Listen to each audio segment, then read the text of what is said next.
Hey guys, this is Chauncey from Good Music to Know, and today I'm joined by an artist whose music feels vibrant, dreamy, and deeply soulful. You might have discovered him through tracks like Already Blue or Watch Me, but more recently he's been crafting a new wave of sound with singles like Took Me Up and his latest, Can't Decide. Markus Murphy, thanks so much for joining. We're super stoked to have you here. Thanks for having me. Yeah, of course. So yeah, let's just jump into it. So Can't Decide kind of feels like a mixture of like circling around indecision, but also maybe leaving room for some kind of like vulnerability. So I was just curious, like, was there a particular moment or event that sparked the creation of that particular song? I think it's a culmination of events, maybe in my 20s, late 20s, where, I was single, but not really single, and kind of, speaking through relationships where you're half in, you're half out, and, you just can't quite turn it into something it's not going to be. Yeah. Between Took Me Up and then Can't Decide, there's this otherworldly warmth that almost feels nostalgic when I listen to both of those tracks. So were you drawing from any old school influences, maybe in particular, when you were crafting those tracks? I'm always drawing from like the Beach Boys, Pet Sounds era. I try and make that one pretty obvious. That's kind of like a root, especially when I'm thinking about the vocal work. Yeah. But in Took Me Up, I was actually kind of thinking of like Japanese city pop, from late 70s and early 80s and that kind of vibe. So I guess I'm mixing those two things and almost a little bit of like a retro kind of, video game type feel to it in Took Me Up. And Can't Decide, I felt like, it's really in that like psychedelic sunshine pop of the 60s, but there's a little bit of like almost like a new wave feeling to it as well for me. So yeah, those were what I was drawing on, I think. Yeah.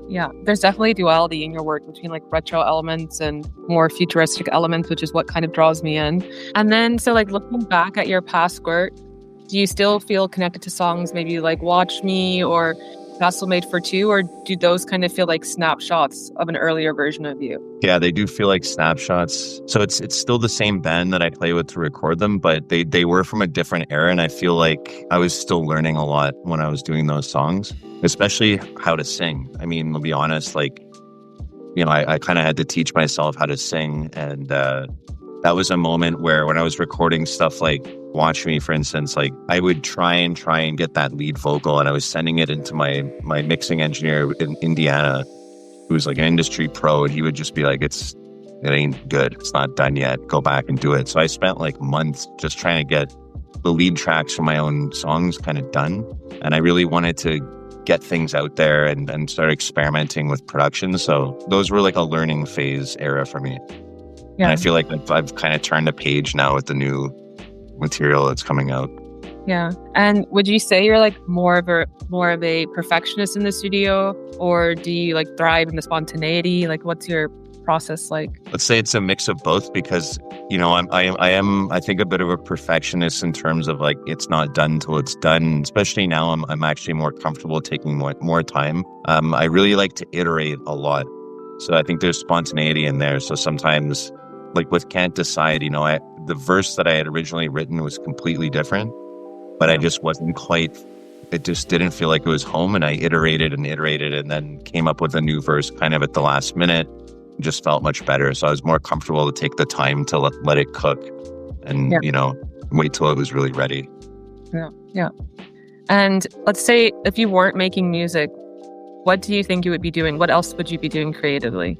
If I weren't making music and I had a magic wand, I think I'd love to try making films or, animated series. I'd love that as well. I'd also just love, to be honest, like a lot of artists out there right now, I'm sure most of us would love to just like have even more creative freedom with the music. And, especially me, I long for the days where there was some kind of a music industry that would recognize people and be able to develop those artists that they really think have a talent for production. And yeah, that's kind of the dream for me is really to get to a point where there's like kind of a helping hand and of artist development that it could really push it further. Yeah. Speaking of animation, I'm not sure if you've seen the new Love, Death, and Robots, but if you do like animation, that's out and it has amazing animation in it, by the way. Yeah.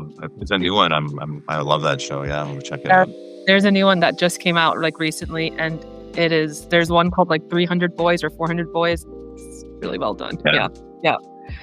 And then what kind of stories are you hoping to tell maybe with like your next body of work? Is it an album or a larger project in the works for 2025? Yeah, there is actually. So the stuff I've been releasing now, Took Me Up, Can't Decide. I still have, I think 5 more songs from that session that I'll probably release as singles.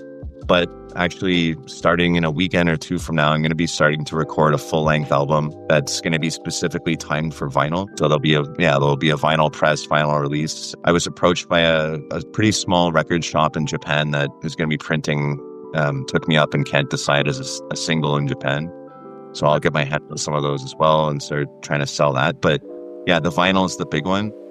Story-wise, I mean, I think I'm going to keep pushing in this direction, but I just want to create, a full-length album that's kind of cohesive and has a coherent sound. And it won't be jumping around as much in the style as we see now. I think it'll be kind of a coherent piece of work that I really want to use to anchor the brand. That'll be super cool. Exciting about the vinyl. I'm a massive vinyl fan, so it's really cool. So your music, as I mentioned, it definitely feels vibrant and dreamy and textured. If your sound were a location, what kind of place would it be? Right now, if it were a location, it would be like San Diego in the 80s or something like that, or San Francisco a little bit. I mean, yeah, especially, San Francisco, I love that city. I've been there a little bit, and I picture it maybe what it was like in the 70s or 80s would have been kind of the vibe I'm going for. Yeah. San Diego is very nice. I grew up not so far from California, but yeah, I've been to San Diego quite a few times. Love it there. Yeah. And out of all of your body of work, is there an absolute favorite song that you have that every time you listen to it or play it live, it just brings back those emotions or feelings? I don't know no, you know what? Well, I'll say this, I'm really happy with the way Rolling came out as kind of the first, of my serious work, if you will. So I do think that one just I nailed it, even though it was quite early on. Some of the songs mean more than others. And frankly, some of them I think I'll actually give a shot at kind of remastering when I have some time. I have all my stems and I'm already playing around a little bit. If you go on my Instagram, I kind of take some of the older stems and I remix them. So I'm kind of interested in redoing some of those, for instance, Crashing Waves. That's one that I redid. So maybe that's an example. I liked it enough to redo it with my new band. And I think it really improved it. So maybe there'll be more like that. And you mentioned a new band. Do you guys also have maybe any shows or gigs coming up in Canada or other places? Right now, we're really focused on the vinyl. The really tricky thing about this music is that how can it, I have played shows in Montreal and they're pretty fun, but it's not the same without the backing vocals.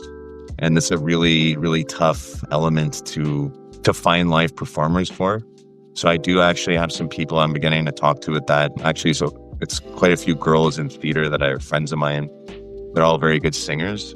Yeah. So I'm going to corral them into at least playing, preparing and playing kind of 2 or 3 really big shows in Montreal and kind of filming them.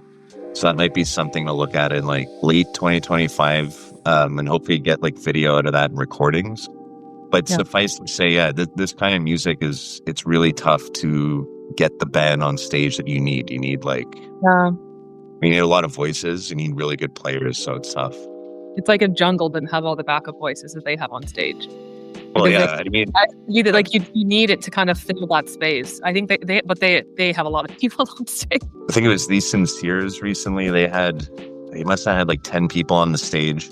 Wow. But if you look at there's videos of the Eagles playing in the late 70s and they play these crazy, the live versions of their songs are perfect. Yeah. And they're all singing perfectly. And sometimes I watch those and I'm I need this kind of band to do this kind of music. And that it's really, really hard to find. You can find great drummers and bass players, but if they can also sing perfectly, it's almost impossible now. Yeah. I think those were the main questions I had for you. So I guess, are there any final words that you would like to leave your fans or the listeners with? Keep listening. Please do, follow on Instagram and Spotify. Obviously, those are the main ones for me. And if you like the music, add it to playlists, share it, share the artwork, all that kind of stuff. That really helps me that helps support us and give us the kind of momentum we need to break into the next level. And yeah, stay tuned on the Spotify and Instagram for the Japanese vinyls that are going to come up. And merch as well will probably be coming. So